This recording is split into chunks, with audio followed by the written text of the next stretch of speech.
3강 시작해 보도록 하겠습니다. 이제 컨벤션 산업론에 대해서 우리가 컨벤션 행사 운영 서비스부터 어떤 식으로 하는지 우리가 해보도록 할게요.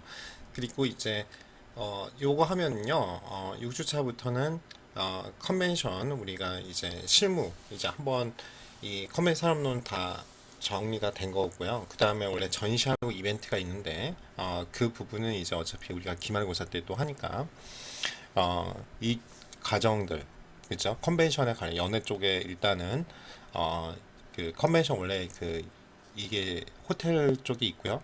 근데 호텔 쪽은 여러분 호텔 경영론이나 이런 걸 드릴 테니까 그쪽은 제가 빼고 이제 다음이 이제 컨벤션 영어가 있어요. 근데 컨벤션 영어가 결국은 필기 시험은 이제 결국 문법이나 이런 거고요.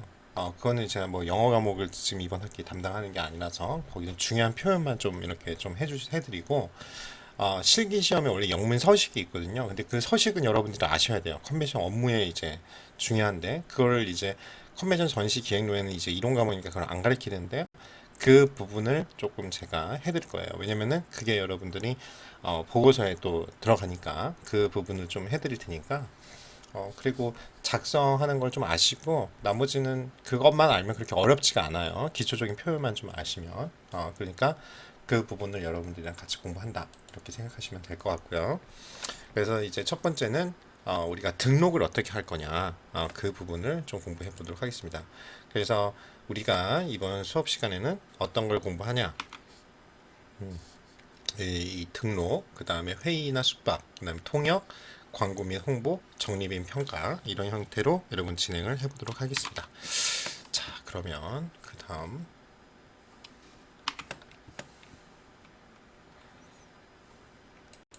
그래서 우리가 요 보시면 컨벤션 프로그램 운영을 위한 등록을 이해하고 실무에 적용하는 게 우리의 목표고요. 그다음에 우리가 일반적으로 어떤 행사 같은 거를 할 때 여러분들이 혹시 코엑스에 어떤 행사 같은 게 있어서 이런 걸 등록해 봤는지 모르겠는데요. 등록이라고 하면 일단은 가장 많이 하는 게 행사 이게 제일 좋은 거죠. 먼저 예약 가는 거는 것 같은 거예요. 예약이랑 비슷한데요. 예약한다. 그쵸? 이렇게 보시면 돼요. 이게 잘 안 써지네요, 이게. 그쵸? registration이라고 해가지고요.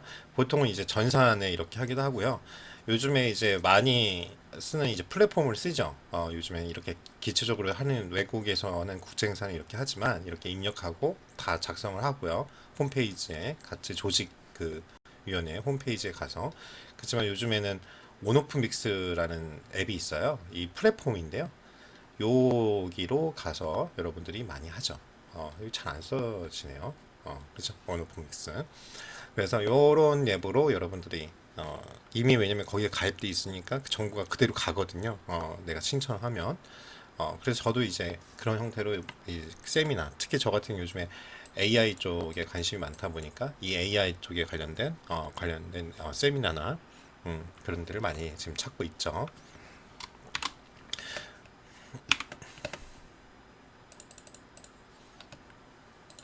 자, 그리고 현장 등록은 그 자리에 가가지고 지금 사진에 보이는 것처럼 여러분들이 등록을 하는 거예요. 온사이트 레지스트레이션. 그래서 크게 두 가지가 있다. 사전이 있고 그 현장에서 하는 게 있다. 그래서 그렇게 여러분들이 보시면 될 것 같고요. 그렇죠? 참 이게 좀 말을 안 들어서 같이 해볼게요. 여기 보시면 다시 말하지만 사전이 있고 현장 등록이 있다. 이렇게 등록에는 이렇게 여러분들이 기억을 해주시면 될 것 같아요. 그래서 프리레지스턴 이거는 현장은 온사이트 그 자리에 가가지고 행사장 가서 여러분들이 등록 작성하는 거죠. 그래서 보통 사전은 미리 한 예약 미리 하니까 우리가 얼마큼 오는지 사람 행사 규모도 정하고 그래서 보통 사전 등록을 하게 되면은 가격을 뭐 무료로 해주는 경우나 아니면 좀 저렴하게 이런 식으로 이제 하죠. 행사 준비를 할 수 있으니까. 자, 그런 다음에 그다음 보실게요. 우리가 이제 그러면은 등록의 업무 기본 방향에 대해서 같이 공부해 보도록 할게요. 그래서 첫 번째는 사전 등록 접수 준비를 하셔야 되고, 이게 가장 먼저 무조건 사전 등록은 같이 합니다. 그다음에 등록 운영 세부 계획을 여러분들이 수립하셔야겠죠. 그다음에 프로그램 개발하고 운영하시고, 그다음에 이거죠. 이게 잘못된데요. 이게 어이세요. 결제. 그쵸? 결제예요. 결제. 그러니까 온라인으로 돈을 어떻게 할 건지 시스템을 구축해야겠죠. 우리 홈페이지에 뭐 보통은 열악해서 보통 입금을 해달라 이런 경우도 이제 많은데요. 그러면 좀 불편해하세요. 나중에 혹시 환불되거나 이럴 때 그걸 다시 해줘야 되잖아요.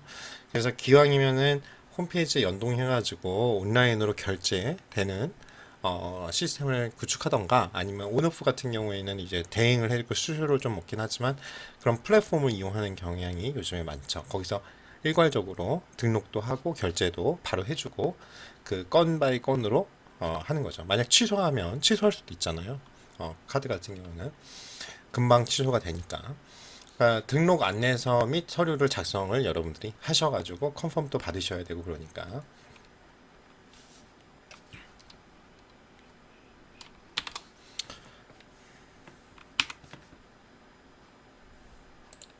자, 다음에는 이제 등록 업무 기본 방향입니다. 또 어떻게 하냐?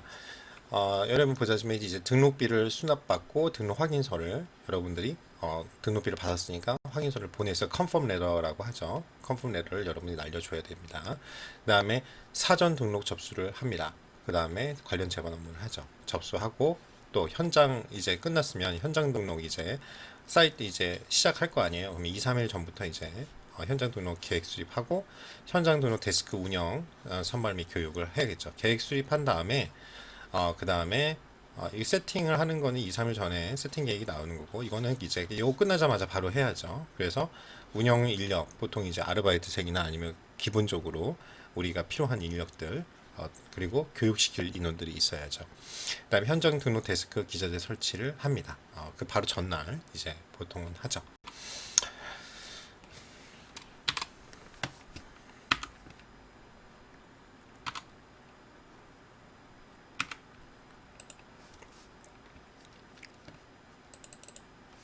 자, 그러면 우리가 사전 등록의 프리 레지스트레이션의 의미에 대해서 같이 공부해 보도록 하겠습니다.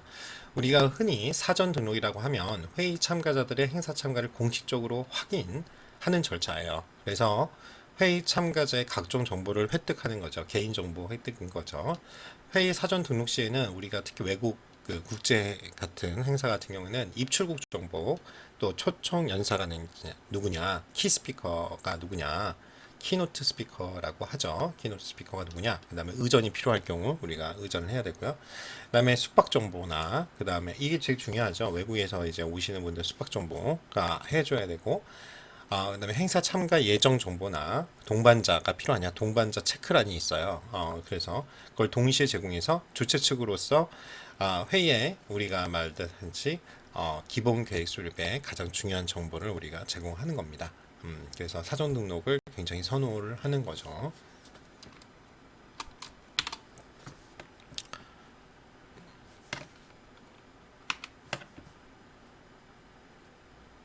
그래서 폼이 보면요, 이렇게 공식 홈페이지 통해 등록이 이루어지는 게 이제 대부분이죠. 보통은 어떤 큰 행사들은 이런 공식 홈페이지에 보시면은 풀데이 얼마고 이제 참가비는 얼마고 이렇게 된다, 이런 내용들이 다 나오고, 이제 숙박시설이나 이런 데 같은 경우에는 사전에 이제 조율을 해서 수배한다고 그래요. 우리 용어로는 수배를 해서 이제 가격을 이제 단체 가격을 받는 거죠. 네, 사전 등록의 장점입니다. 이제 이게 굉장히 시험에 많이 나오죠. 그래서 사전 등록의 장점은 당연히 현금 흐름이 계산되죠. 미리 파악을 하니까 우리가 수익 구조나 비용이 얼마 들지를 예측이 가능하잖아요.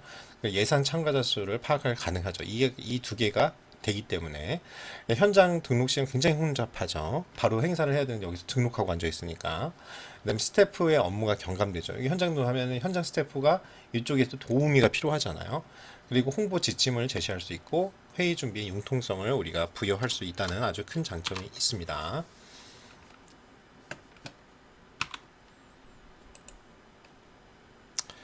그 다음 보시면요. 우리가 사전 등록을 유도하는 방안입니다. 이 등록 마감일을 사전에 책정을 하는 거죠. 자, 몇 월, 뭐 예를 들어서 12월 뭐 10일까지 이렇게 할까요? 그러면 여기까지는 우리가 등록 마감일이에요. 요 때까지는 뭐 예를 들어서 50% 할인이 되거나 아니면 무료예요. 근데 요 현장에 이제 우리가 예를 들어서 한 1월 달에 할까요? 1월 행사가 1월 3일?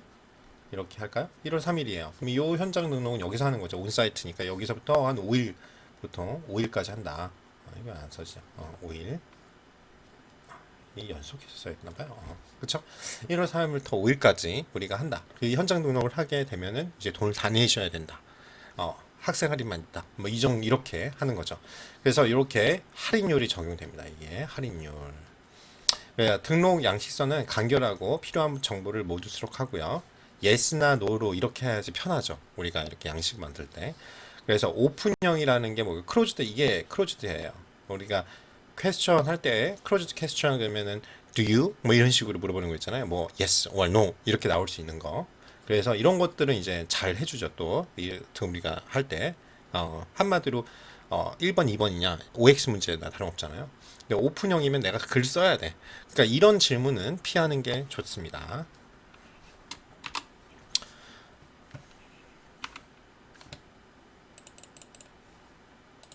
그래서 여기 보시면 사전 등록의 신청서의 사례가 잘 나와 있어요. 이렇게 컨트리, 퍼스널 인포메이션, 사인업 이렇게 하죠. 홈 멤버. 그래서 여러분들이 나라 하고요. 이 양식 잘 설명하는 이유가 있어요. 이렇게 하나하나 돼 있죠. 이메일.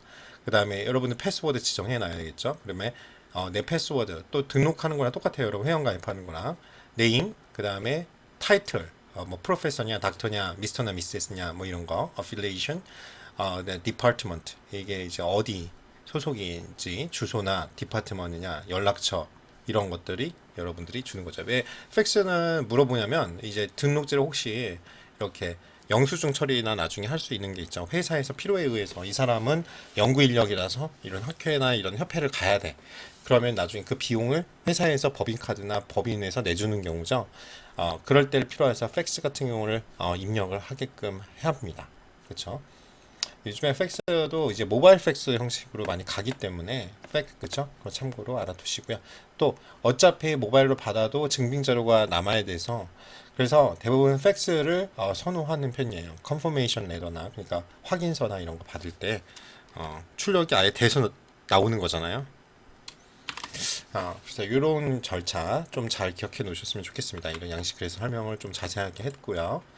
그 다음에 현장 등록입니다. 현장 등록은 on-site registration이라고 해서 현장 답사를 반드시 통해서 참가자들이 접근이 용이한지. 근데 우리 행사장이 있잖아요.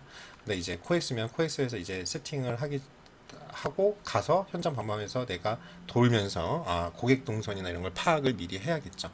그다음에 중요한 건 그거예요. 혼잡도를 방지해요. 어떤 행사를 큰 걸 했는데 너무 혼잡하면 사람들이 잠깐 이따 가거든요.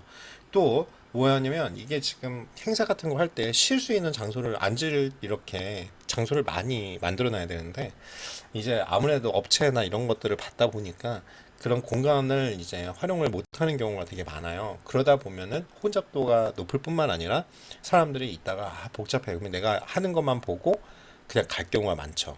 여러분도 더 그렇지 않을까? 내 일만 보고 가겠죠. 근데 혼잡하지 않으면 한번 쑥 돌아봅니다.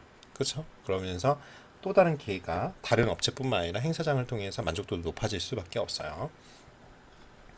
다음엔 이제 회의 장소입니다. 회의가 하게 되면 인식하기 쉬운 표지판이나 단순한 동선, 그냥 앞으로 직진해라.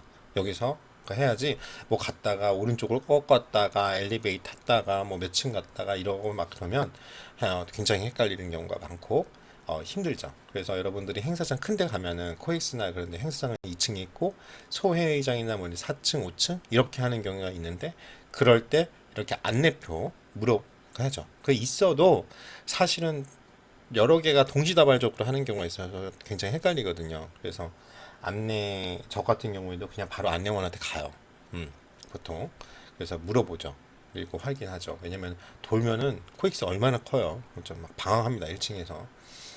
그래서 그런 걸 좀 아시고 또 업무 분장 데스크에 혼잡을 피하기 위해서 업무가 각 그 스태프마다 배정이 잘 되어 있어야겠죠.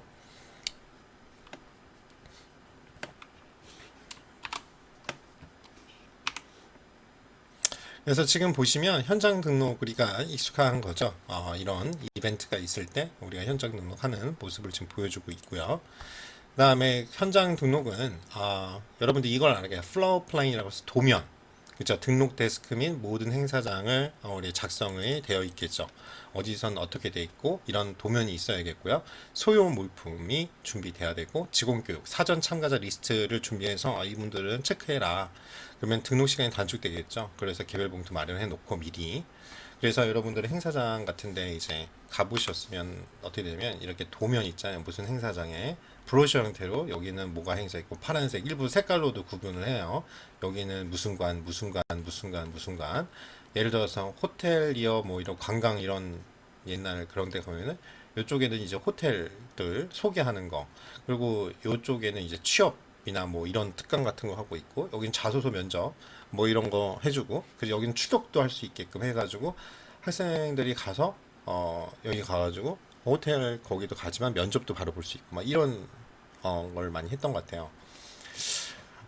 그러니까 여러분들 그렇게 알고 있고, 또 사전에 내가 참가 리스트 하면은 먼저 봉투가 딱 있어서 내가 가면은 여기 리스트에 명패 딱 해서 맞으세요. 그래서 이름 있는 명찰패라고 그러죠. 이렇게 차가지고 이제 돌아다닐 수 있게 또 화장실이나 왔다 갔다 할 수 있게끔 해놓죠.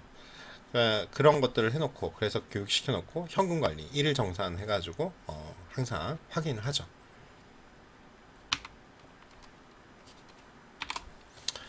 자, 그런 다음에 이게 이런 식으로 현장 등록으로 정리를 한다 이거예요. 그래서 우리가 이제 등록 데스크 구분 및 업무에 대해서 공부하면 사전 등록 같은 경우는 사전 등록자 확인하고 개별 봉투 지급한다. 그래서 근무 인원은 이렇게 5명 정도 이제 예를 드는 거죠. 현장 등록은 현장 등록서 신청서를 작성 안내를 해드려야 되잖아요. 직접 이렇게 요거 작성하세요 하는 것처럼. 그리고 접수 처리를 해드리고, 그 다음에 이름표죠. 네임 배지, 즉 현장 등록자 RFID 카드 및 분실자 재발급하는 컴퓨터 사용 가능한 2명 뭐 이렇게, 그렇죠. 항상 2명 이상은 돼야 돼요. 그 다음에 컨퍼런스 키트라고 해서 그 회의 관련된 키트가 있죠. 거기에 뭐 책자도 있고 관련 업체들도 나와 있고 도면도 브로셔도 있고 기념품도 담겨져 있는 그 한 2명. 그렇죠. 그 다음에 왜냐면 또 화장실도 가야 되고 혼자만 있을 수 없으니까 항상 2명 정도를 놓습니다. 그 다음에 인포메이션 앤 투어 같은 경우는 관광 신청 같은 경우를 한다고 그랬죠. 행사가 끝나고, 그래서 그 접수 부대 뭐 하고 회의 관련 문의, 그래서 한 명 정도는 우리 정직원이 도와주고, 보통은 이게 우리랑 조인한, 그쵸, 같이 연계된 이제 여행사 직원이 파견되어 나와 있는 경향이 있어요. 그래서 보통 3명 이렇게 돼 있죠. 그렇게 알아두시고요. 그래서 준비사항 여기 한번 보시면, 아이고, 자, 여기 보시면 우리가 RF카드 형식으로 명찰, 네임 배지죠. 그 다음에 사교 행사 초청장, 그 다음 각종 쿠폰, 관광하라고 같이 연계한 데가, 그 다음에 개인 서신, 그 다음에 영수증 처리, 이렇게 하는 거죠. 영수증을 내가 개인정으로 등록한 사람이 내지만 그게 뭐 법인카드나 이럴 수도 있으니까 나중에 영수증을 회사에 내야 될 수도 있으니까, 영수증은 일반적으로 무조건 드리는 게, 뭐 버리는 거는 이제 개인이 마음이겠지만 그렇게 우리가 보통은 합니다. 자, 그런 다음에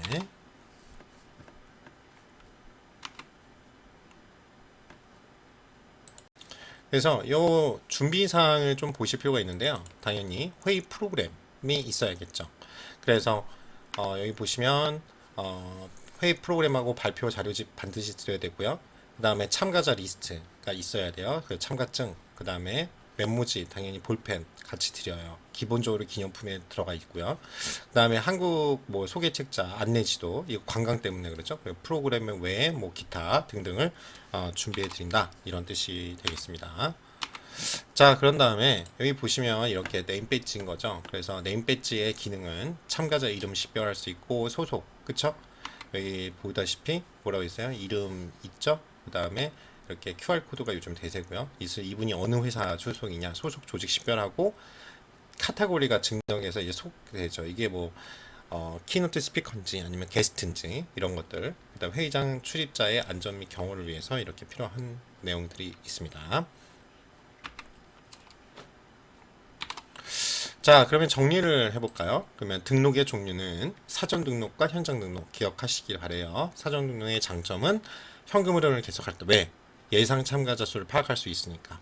그리고 현장 등록 시에 혼잡도가 많은데 그걸 방지를 하죠. 그래서 스태프도 업무가 경감되고 홍보 지침 제시나 회의 준비의 융통성을 발휘할 수 있습니다. 그 뒤에 두 문제 풀어보시고요. 두 번째로 바로 넘어가도록 하겠습니다. 자, 회의 및 숙박에 관한 내용이에요. 그래서 우리의 목표는 컨벤션 운영 업무 중에 회의가 있고 숙박 업무에 관해서 이해하고 현장에 실무에 적용하는 것입니다. 자, 그럼 학습을 해볼게요. 우리 이 연회장 배치할 때 회의장 배치 셋업 배웠죠? 그거 다시 복습한다고 생각하시면 돼요. 우리가 일단 theater 스타일, 그래서 T-shape라고 해요. T를 다시 한번 리뷰를 해드리면 극장식, 우리 극장 가면 의자 놓여 있는 거 있잖아요. 그거 생각하시면 돼요. 그래서 이걸 theater 해가지고 T 형태다 이렇게 하고요. 그래서 헷갈릴 수 있어요. 이렇게 T자요? 이거 아니야? 이렇게 생각할 수 있는데 그게 아니고요. 교실은 클래스룸을 CL이에요. 클래스룸. 그러면은 이렇게 책상 하나 있고 그 다음에 여러분 알다시피 의자 있고 그 다음에 토론식 hollow square 또는 board of directors style 그래서 이사회 방식이죠. 그래서 U-shape 그쵸? U자형. 그 다음에 원형 연회장 chairs in a circle 그렇죠? 의자 이렇게 우리 이게 바로 뱅크 스타일 그쵸? 원형 테이블에 앉는 그런 형이죠. 연회식, 그다음에 T형, T-shape. 요거랑 헷갈릴 수 있는데 그냥 극장식으로 외우시면 될 것 같습니다. 그러면 우리 한번 리뷰한다 생각하고 다시 한번 보시겠습니다. 자, 그러면은 어떻게 되냐? 이렇게 돼 있죠. 요 극장식 기억나시죠? 극장식 이렇게 의자만 있는 거. 그다음에 이게 바로 클래스룸 스타일이죠. 여기 뭐 노트북 올려놓거나 기자 간담회 같은 거 하면 이렇게 많이 보이잖아요. 그다음에 이사회 보도 형식, 보드 그렇죠? 이사회 보드 오브 디렉터 그렇죠? 이런 식으로 돼 있는 U자형이나 그 형이고 미음자형이 많고 그다음에 우리가 아는 연애 스타일, 뷔페 스타일로 그때 8명 최대 10명인데 이제 6명에서 8명이 여유 있고 동성동에 좋다 이렇게 내가 설명을 했던 것 같아요. 자, 그럼 넘어가서 자, 극장식 특징 다시 한번 리뷰한다 이거 생각하시면 돼요. 그래서 열심히 공부한 거죠. 극장식 배치는 여기 일이죠. 읽거나 쓰기를 필요로 하지 않는 대규모 단체 회의에 적합하다라고 하죠. 이런 식의 내가 메모할 수 있는 받침이 없을 수도 있어요. 이게 보통 의자에 이렇게 오른쪽 까가지고 이렇게 간이 책상처럼 이렇게 필기할 수 있는 데도 있지만 없는 경우도 있죠. 그냥 그런 거는 이제 보통 강당에서 하게 되면 그렇게 시설이 돼 있는데 보통 연회장 연회 체어만 있는 경우가 많아서 그냥 자신의 무릎 그쵸? 에다가 적을 사람은 적고 그렇지 않고 그냥 하는 게 있는데 왜냐면 단체 상호작용이 제한될 수 있기 때문에 그렇죠. 그래서 보통 개회식이나 폐회식 같이 이제 그냥 편하게 듣는 그런 형태일 때 많이 쓰는 형태인 거죠. 뭐 필기나 이런 게 필요 없고 그냥 축하하고 뭐 소개하고 어떤 내용을 편하게 듣고 그쵸? 오프닝 세레모니 같은 거 할 때 많이 쓰는 형태입니다. 자, 그런 다음에 우리가 알다시피 교실식 이제 클래스룸 스타일 CL인데요. 교실식은 당연히 공간이 더 필요하죠. 왜 책상이 여기 보다시피 책상이 하나 더 공간을 많이 차지하잖아요. 그러니까 이 강연자가 참가자 전원을 마주 대할 수 있고 또 뭐 필기나 그쵸? 아니면은 노트북 같은 거 요즘 많이 쓰니까 그런 거 할 수 있는 그런 시설이 돼 있다. 강연이나 심포지엄이나 아니면은 그런 경우에 많이 쓰이죠. 특히 이렇게 뭔가를 전달하거나 교육적인 내용들이 있을 때 더 많이 쓴다. 이렇게 보시면 될 것 같고요. 우리 다 했던 거니까 빨리 넘어갈게요. 그 다음에 이제 토론식 참가자들이 효율적으로 원활한 커뮤니케이션을 목적으로 하는 회의실 배치인데 사각형이나 U-shape 우리 봤죠? 그런 바깥쪽에만 좌석을 배치하는 그런 형태라고 했습니다. 자, 그다음에 그래서 이런 형태 지금 세 가지 U-shape 다시 한번 이제 그림으로 보니까 더 자세하게 느껴질 수가 있는데요. 여러분들이 여기 보시면 이렇게 바깥쪽에만 의자가 놓여 있고 이렇게 있고 미음자형이죠. 그 다음에 여기에 이제 각각의 어떤 스피커가 여기서 만약 쏘면 옛날에는 보통 이제 일반적으로는 우리가 클래스룸은 여기에 이렇게 프레젠테이션 하면 이렇게 두 개, 여기 사각지대가 있으니까 이렇게 볼 수 있게끔 놓는데, 여기 같은 경우는 이렇게 요즘에 트렌드죠. 이 안쪽은 비워놓고 이쪽에다가 이제 TV를 사각형을 놓고 이제 대형 스크린으로 이제 보게끔 이렇게 하는 경향이 요즘에 트렌드고요. 그래 이사회식이죠. 이게 이사회식. 그 다음에 여러분 다 배웠다시피 이 UCF, U, 그쵸? 그리고 여기에는 이제 어떤 내용을 보여주면서 여기 상석이죠. 5명 이런 식으로 하는 그런 형태 보시면 될 것 같습니다. 그 다음에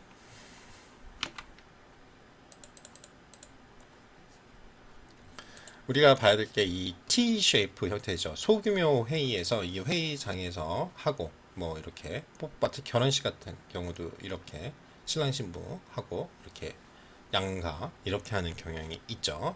가든 파티나 이제 야외에서 결혼식 할 때 뭐 이럴 때도 많이 쓰는 거죠. 여기 바로 웨딩이라고 써 있잖아요.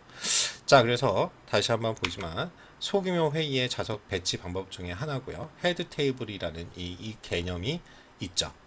그렇죠? 상석이 있다는 거예요. 헤드 테이블이라면. 자, 그 다음.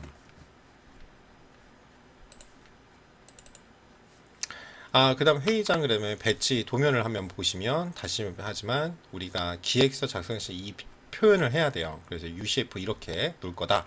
할로우 스퀘어 이렇게 놓을 거다. theater 그냥 의자만 놓은 거죠. 클래스룸 의자랑 책상이랑 의자. 그리고 T-쉐이프 상석이죠. 이렇게 논다 이거예요. 그 다음.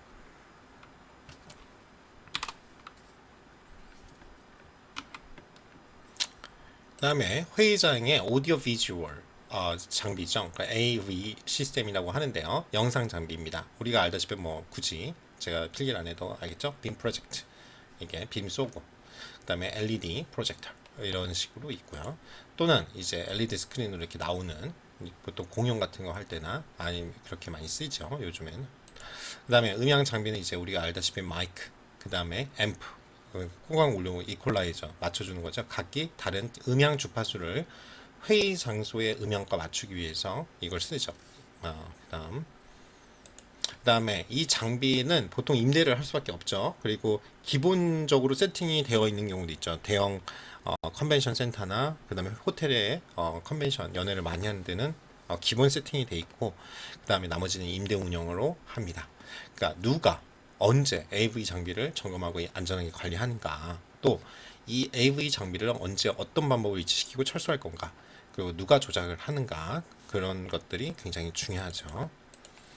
자, 그 다음 볼게요. 그 다음에 이제 관시사면 회의만 하면 끝나느냐. 이제 국제회의 같은 경우에는 당연히 숙박이 필요하겠죠, 참가자들의. 그래서 어커모데이션, 우리 잘 알고 있는 우리 전공이니까. 그러니까 어떻게 하겠어요? 접근성이 당연히 용이한 호텔을 확보하셔야 되고, 충분하게 객실을 확보하고, 저렴하고 다양한 등급의 호텔로 확보해서 그 참가자들의 그 경제적, 그쵸? 에 맞게 일단 참가는 해야 되는데 어쩔 수 없이 숙박비가 더 많이 들으면 안 되겠죠. 그러니까 그런 부분을 고려를 하셔야겠고, 또 원만한 수송 체계, 뭐 셔틀버스를 제공을 호텔 측에 의해서 제공된다든가 아니면은 지하철이랑 가깝다든가 이런 식이 돼야겠죠. 그리고 숙박 시청자 요구 사항을 신속하고 적절하게 조치를 해주셔야 되고요. 운영위원회에서는 또 호텔 담당자, 이게 이제 판촉 지배인들이 이제 이런 일을 하는 거예요. 그 긴밀한 협조 체제를 구축해서 각 또 스파 호텔에 안내 데스크들 설치해서 이런 분들은 이쪽으로 오십시오. 그렇게 하는 거죠. 네, 이 숙박시설 굉장히 중요합니다. 그래서 회의장 이동 거리를 최소화하고 참가자 요구 사항을 최대한 반영하면서 참가자 불편 사항은 최소화, 행사장의 투숙 호텔 간의 완벽한 수송, 쾌적한 숙박 환경을 제공하는 게 중요합니다. 이게 성공적인 행사 개최의 지름길이라고 보시면 될 것 같습니다. 자, 그러면은 숙박 업무 관련 용어를 좀 배우면요. 우리가 룸 블락킹이라는, 뭐 아시는 분도 있지만 객실 쪽을 따로 공부를 안 하셨으면 잘 하는데요. 룸 블락킹하는 게 뭐냐면 우리가 행사를 하는데 저기가 객실이 그 행사장에 모자라면 안 되잖아요. 예를 들어서 거기가 300실을 갖고 있어. 그러면 그 중에 우리가 이 호텔에서는 100실 정도를 이제 사용하겠다. 그러면 이제 미리 우리 행사 기간 아까 1월 3일부터 5일이면 그 기간 동안에 블락을 해놓는 거예요. 팔지 못하게 다른 사람들이. 그래서 요거랑 얘기해서 일단은 뭐 블락을 해놓습니다. 그리고 행사 가까운 예약 상황을 보고 이걸 조절을 하는 거예요. 그 다음에 무료 제공 객실을 컴프라고 하는데요. 컴플리멘터리 약자죠. 왜냐면 당연히 행사 운영 조직에 하시는 분들이나 객실을 얼마나 쓰는 거에 따라서 이제 호텔 담당자와 판촉 지배인하고 얘기를 해서 제가 했던 업무가 그거예요.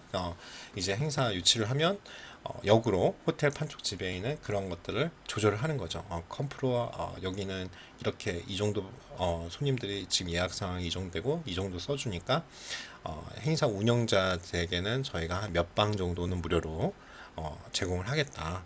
운영할 때 필요한 거니까 그렇게 하는 거죠. 그리고 예치금을 받아야죠. 예약금 받고 보통 이제 원나잇 디파짓 많이 받습니다. 그죠? 아마 3박이 2박 3일 행사면 1박은 무조건 받고요. 그다음에 컷오프 데이트라는 말이 이제 생소할 수 있는데요. 컷오프 데이트라는 뭐냐면요. 행사 시작하기 전에 이게 우리가 계속 블락하다가 저쪽에서는 행사 주최하는 쪽에서는 계속 갖고 있기를 원하죠. 나중에 모자라면 안 되니까. 그렇지만 내가 호텔 판촉지배인 입장에서는 내가 예를 들어서 굉장히 부담입니다. 이게 블락을 계속 갖고 있는 게. 예를 들어서 컷오프를 해요. 뭐 이제 행사하면은 3개월 전에 한번 이제 블락킹이 너무 많아. 그리고 보니까 이분들이 어떤 특수한 객실 뭐 이제 예를 들어서 동반자가 많아가지고 2인실을 많이 요구해. 그럴 수 있죠. 아이고 그리고 대부분은 다 스탠다드 룸을 원하세요. 개별 손님들이 많아서. 근데 싱글룸이 많지가 않잖아요. 어느 호텔이든. 그러니까 이제 그걸 업그레이드 개념으로 세미 더블이나 더블룸으로 바꿔주는 경우, 침대 하나 있는 걸로 바꿔주는 경우가 좀 있는데요. 근데 어찌됐든 스위트룸이나 뭐 이런 것도 같이 처음에는 이제 했는데 이 비용을 어쩔 수 없이 조금 더 받고 스위트룸으로 나가야겠어. 객실을 우리 걸 더 쓰려고 하면 그냥 가격 조절을 해가지고 그걸 파는 경우도 있거든요. 근데 우리가 처음에 블락킹 된 게 다 디럭스룸만 이 100실 중에서 50실이 돼 있어요. 근데 그건 별로 20개밖에 안 팔렸어. 그러면 이제 한 달 남겨놓고 나중에 30개 팔기가 힘들거든요. 그러면 조절을 하는 겁니다. 이렇게 3개월, 1개월, 그 다음에 행사 2, 3주 전까지 이렇게 마지막. 그래서 2주 남기면 그때부터는 이제 고정으로 가는 거예요. 더 늘리지도 않고, 그쵸? 예약 상황을 보고 이렇게 컷오프 데이트를 해가지고 통보를 합니다. 그래서 이때까지 정리를 하겠습니다. 정리하겠습니다. 행사 담당자하고 같이 얘기를 해서 조직을 우리가 왜냐면 그걸 조절 안 하면 다른 행사를 못 받을 거 아니에요. 호텔 입장에서는 객실이 그렇죠. 다 블랑 계속 갖고 있으면 그래서 그런 컷오프 끊는 그런 데이터가 필요하고요. 이런 걸 이제 하기 위해서 협상하는 또 이 협회 측이나 학회나 이 주최하는 측에서는 이 어코모데이션 뷰로가 필요하죠. 이 숙박 같은 거 특히 국제 행사하면 숙박 관리나 이런 걸 전문적으로 하실 분이 필요합니다. 물론 다른 것도 하시면서 하지만 이제 큰 국제 행사 같은 경우는 그렇게 필요하죠. 조직에 관해서. 그래서 정리를 해보면 우리가 회의실 배치 방식 셋업은 다 배웠던 내용이죠. 연회장 할 때. 그래서 시설물 할 때 극장식, 교실식, 토론식, 원형, T형 이렇게 있다. 이렇게 알아두시고 우리 책에 있는 걸로 잘 외워놓으시면 될 것 같고 숙박 관련 업무는 당연히 행사장과 접근성이 좋은 숙박시설 확보하고 다양하고 적절한 가격 협상으로 예약을 한다. 그래서 두 문제 꼭 보시라고 했어요. 그대로 나올 확률이 굉장히 높다. 그 다음에 3교시 통역에 대해서 공부하겠습니다. 통번역이죠. 그래서 그 부분에 대해서 공부하면 처음에 이제 동시통역, simultaneous interpretation 그게 동시통역의 내용이고요. 자, 그래서 통역 랭귀지를 이제 interpret 하면은 interpretation이라고 하죠. interpret 하면은 무엇을 통역하다 이런 뜻이죠. 그러니까 통역하고 번역의 차이를 좀 아셔야 되는데 번역은 문자로 이렇게 하는 거고 이게 번역은요 약간 융통성이 있어요. 그렇죠. 그래서 실제로 우리나라 말에 우리 영한 번역을 하면 약간 이런 게 있습니다. 저도 이제 학부긴 하지만 이제 외대에서 이 통번역을 전공을 했거든요. 그러면 이제 보면은 예를 들어 동사를 부사처럼 이렇게 하는 게 더 맞아요. 한국말에. 그런 규칙이 있어요. 통번역 쪽에서는. 그래서 약간 융통성이 있습니다. 왜냐면 한국적으로 해석이 돼야지 영어를 그대로 한국말로 번역하면 이상하거든요.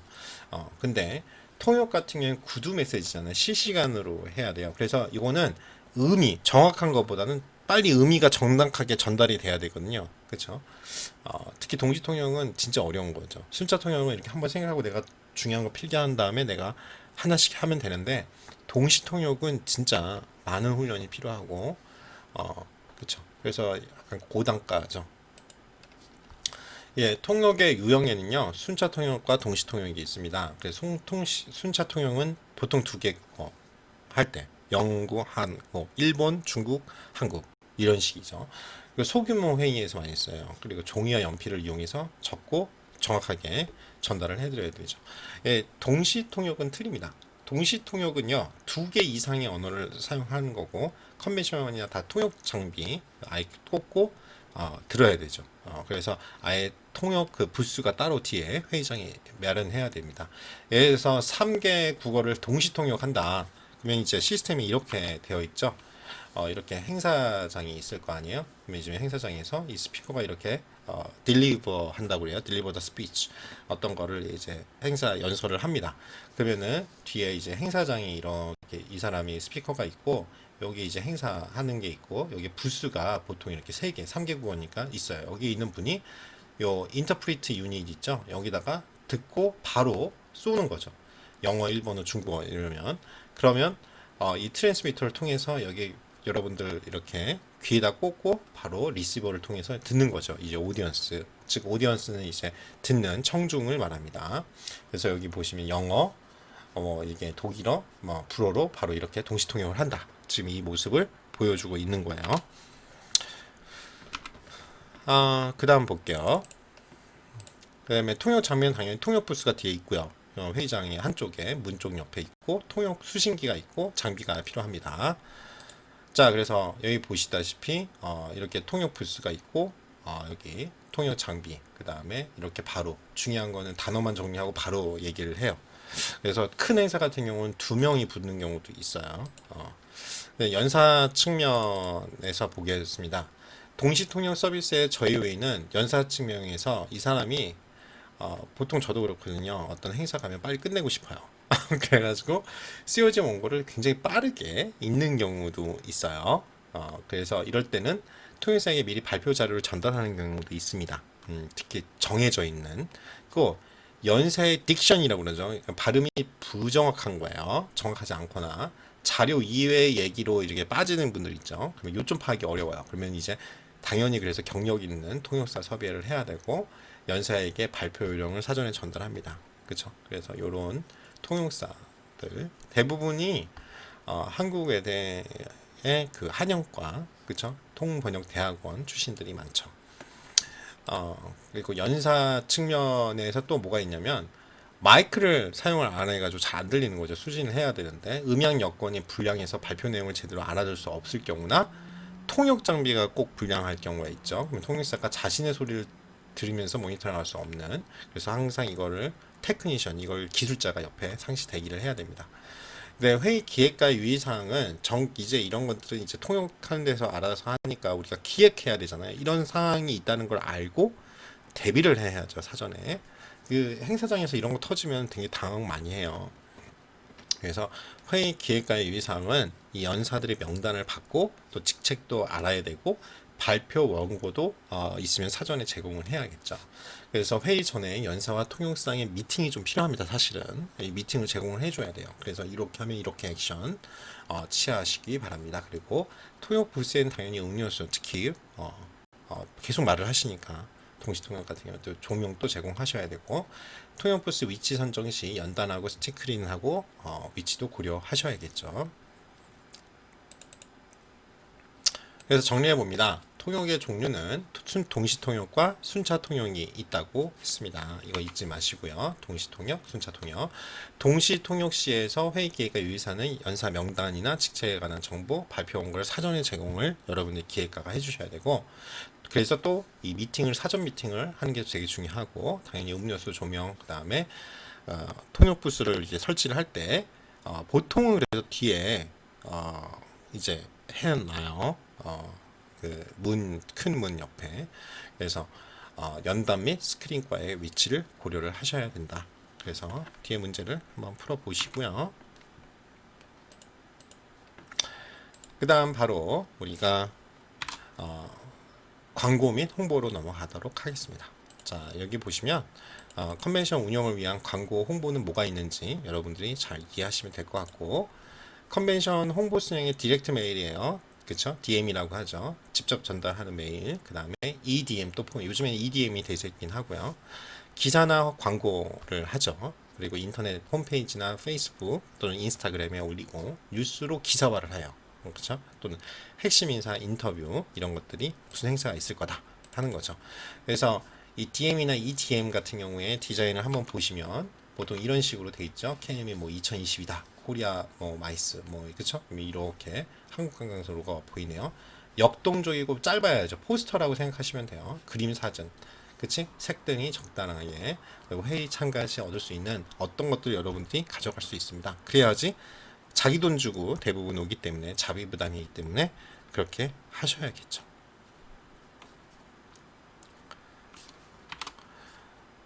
자, 그 다음 보시면 표지입니다. 그래서 표지는 제목은 주의를 확인시켜 회의의 목적을 잘 전달하고 세부 항목의 단위 날짜와 장소가 되게 중요하죠.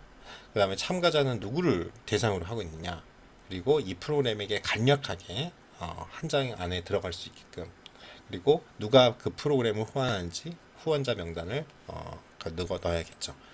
자, DM이나 EDM에선 또 내용이 뭐가 들어가야 되냐? 프로그램 제목이나 날짜, 시간, 장소, 후원, 목적, 누가 왜 참가한지, 그리고 키노트 스피커, 유명한 사람이 와가지고 한다. 이런 것들이 있어야겠고, 당연히 프로그램 일정표가 들어가 있죠. 몇 시부터 몇 시까지 뭐 하고, 첫날은 뭐 하고, 그쵸?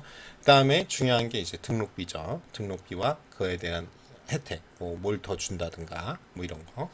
그 다음에 특별 행사, 그쵸? 그냥 공연 같은 게 있으면 공연 정보. 그 다음 마지막에 숙박시설 정보가 같이 들어가 있어야 돼요. 그쵸? 연회장 구성이 어떻게 돼 있고, 뭐 전시하면 전시시설 이런 것들이 들어가 있어야 됩니다. 그 다음에 타이밍이죠. 뭐냐면 등록 및 숙박 일정과 등록비가 결정된 후에 인쇄물 발송 시기를 우리가 줘야겠죠. 자, 그러면 그 다음에 메일링 리스트를 만들어야죠. 누구한테 보낼 건지. 그러면 목표로 삼은 우리 잠재 고객들, 참가자들에게 보낼 리스트 정확도를 요구하고 그 다음에 인쇄를 해서 보내는 거예요. 그 다음에 브로셔, 그죠? 어나운스먼트라고 하죠. 가장 일반적이죠. 너무 많은 내용을 담으려고 하면 안 되고 딱 중요한 것만. 그래서 이 브로셔에는요, 당연히 동일합니다. DM이랑 뭐 회의 개최 일자나 시간, 장소, 비용, 프로그램, 숙박 정보, 연사 정보, 연회비, 사교 행사 정보, 회의 목적.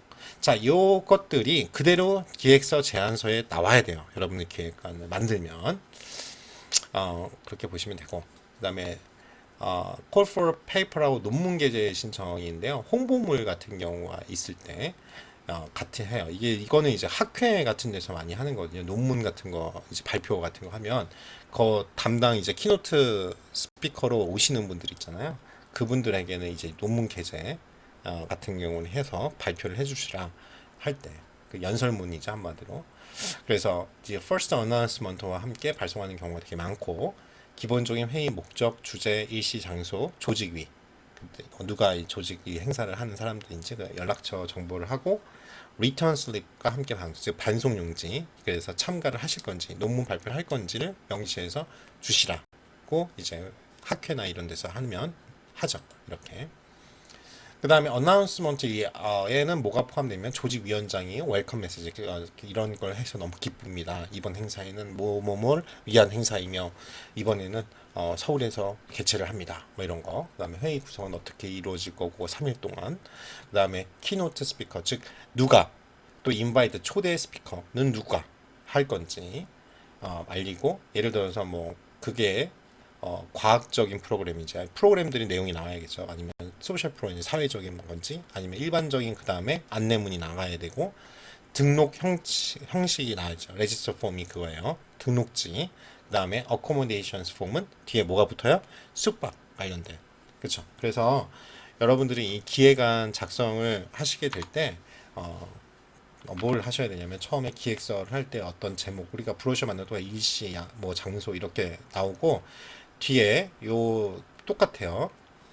키노트 스피커 주요 연산 누구고 프로그램 일정 이런 거 짜시고 일자별로 그 다음에 뭐냐면 안내사항 그쵸? 그 다음에 등록지 작성 그 다음에 숙박시설 그 다음에 뭐야 관광지 정보 이렇게까지 하는 게 기획안 작성하는 게 이제 실제로 컨벤션 기획사 2급 시험의 실기 시험 2차 시험의 실기인데 실기 시험의 첫 번째 과목이 기획안 작성 제안서거든요.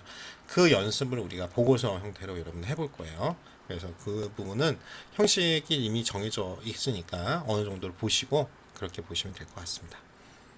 너무 두려워할 필요도 없고 우리 배운 거 지금 계속 반복하고 있는데 이 내용을 실제로 만들어 보면 재밌어요. 또 이제 실제 시험은 시간이 정해져 있어서 그렇지 여러분들이 이렇게 어렵게 생각하지 않고 그냥 특히 여기에 수업 듣는 분 중에 이제 학생이면은 학생 축제 기획한다.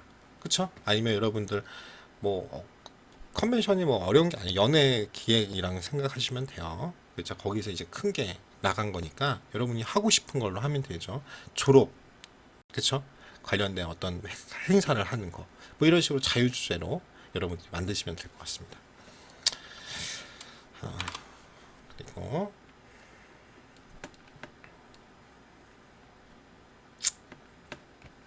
잠시만요.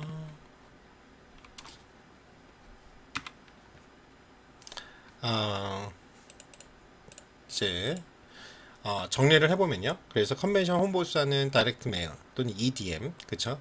인터넷, 그러니까 이메일 형태의 그 다이렉트 메일이 같이 들어가에 포함돼 첨부되어 있는 첨부 파일 형식으로 보내는 EDM 이런 형태가 있고 기사나 광고 또 인터넷 정보 홈페이지로 보통 한다고 그랬어요. 또는 페이스북 또는 뉴스로 기사화하거나 핵심 인사 인터뷰 이런 걸로 한다. 그래서 문제 꼭 풀어보시고요. 그렇게 하시면 될 것 같아요. 그래서 뒤에 유사 문제가 있죠. 그래서 문제를 꼭 풀어보시고 이게 내고요. 하나 더 이제 첨부해서 말씀드리면 컨벤션 행사에서 등록 업무는 다시 말하자면 사전 등록과 현장 등록 업무가 있습니다. 그래서 참가자에게 관련한 가장 기본적인 업무로 우리가 뭐예요? 등록지, 참가 신청서를 받아야죠. 그리고 접수하는 업무부터 등록비 영수증을 보내주는 업무까지 그런 업무를 우리가 수행한다. 이 정도로 하시면 될 것 같습니다.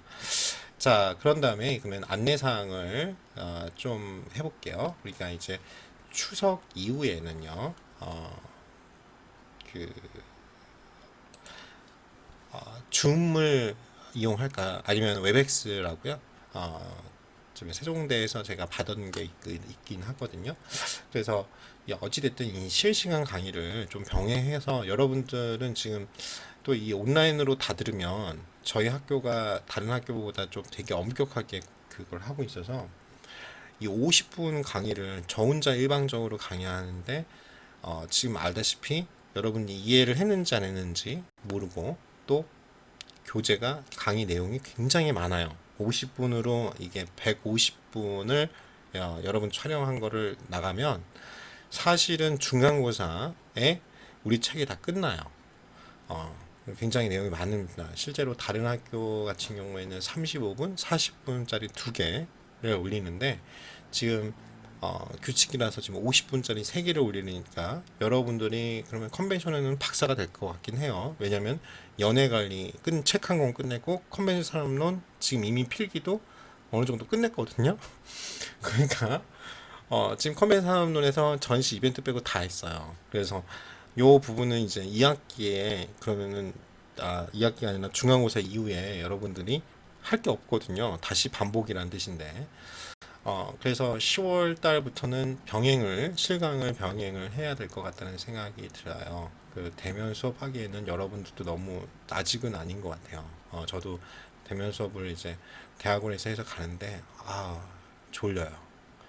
왜냐면 마스크를 써야 되고 그리고 여러분들 마스크 어떻게 해야 될지 모르지만 이제 집체 교육 같은 거 하게 되면 K4 구사를 꼭 쓰셔야 돼요. 그렇죠? 그래서 이제 교수자 사실 대면 강의 하는 게 교수자 입장에서는 이제 가는 게 좀 귀찮아서 그럴 뿐이지 훨씬 강의 준비하거나 여러분들에게 전달할 때도 여러분들이랑 상호작용할 수 있어 좋긴 하거든요. 근데 이제 여러분 입장에서도 그렇고 또 지금 이제 문제가 뭐냐면 2학년 2학기잖아요. 지금 4학년 다른 학교도 그런 문제가 생겼는데 지금 인턴을 하는 친구들이 좀 있더라고요. 그래서 이제 온라인 강의는 일주일씩 보여주니까 수업을 신청했는데 저는 사전에 공지를 했음에도 불구하고 이제 실시간 강의 몇 번 이제 몇 명에게 이제 받았어요. 출석에 당연히 사전 공지돼 있는 상황이고 갑자기 바뀐 게 아니니까 이거는 출석에는 반영된다 이렇게 말씀을 드렸거든요. 여러분들도 줌은로 이제 아니면 웹엑스든 제가 사전에 공지를 할 거고 그 공지된 날짜에 오셔야지 출석이 되는데 만약 어쩔 수 없이 빠졌다 그걸 이제 하기 위해서 어, 출석에 빠진다고 그러니까 실시간 강의에 빠지면은 이제 전체 우리가 3시간이잖아요. 그러니까 다시 공지를 하겠지만 3시간 중에 1시간을 결석한 걸로 처리를 하도록 하겠습니다. 그리고 온라인으로 꼭 보시고 그래서 지금 그 공지를 하겠지만 돌아가면서 하려고 그래요. 그 실강을 어차피 온라인 녹화를 해가지고 올려야 되니까 예를 들어서 우리가 A, B, C반 있으면 여러분들이 격주 단위로 하는 게 좀 좋겠다라는 생각도 들고 아니면 매주 만약 하더라도 실강 위주로 한 걸로 여러분 녹화해서 올리는 게 낫겠다. 그래서 어, 고민을 좀 해보겠습니다. 어떤 형식으로 운영하는 게 나을지. 그래서 격주 단위로 하는 게 좀 좋아하는 경우도 있고 그래가지고 다른 학교도 보니까 그래서 그거는 사전에 날짜를 다 픽스를 한 다음에 여러분들하고 같이 공지를 하고 진행을 할게요. 그래서 실습 위주로 좀 하려고 합니다. 영문 서식을 작성한다든가 여러분 보고서 작성하는 거 여러분 문의가 아직은 없지만 또 중간고사 대비나 기말고사 대비 이런 거 좀 풀어주고 정리해주고 이런 것들을 실강 위주로 우리가 지금은 그렇지만 하이브리드 방식이죠. 그냥 줌이나 웹픽스를 통해서 여러분들하고 만나도록 하겠습니다. 추석 이후에 할 거고 공지를 할게요. 오늘 수고 많으셨습니다.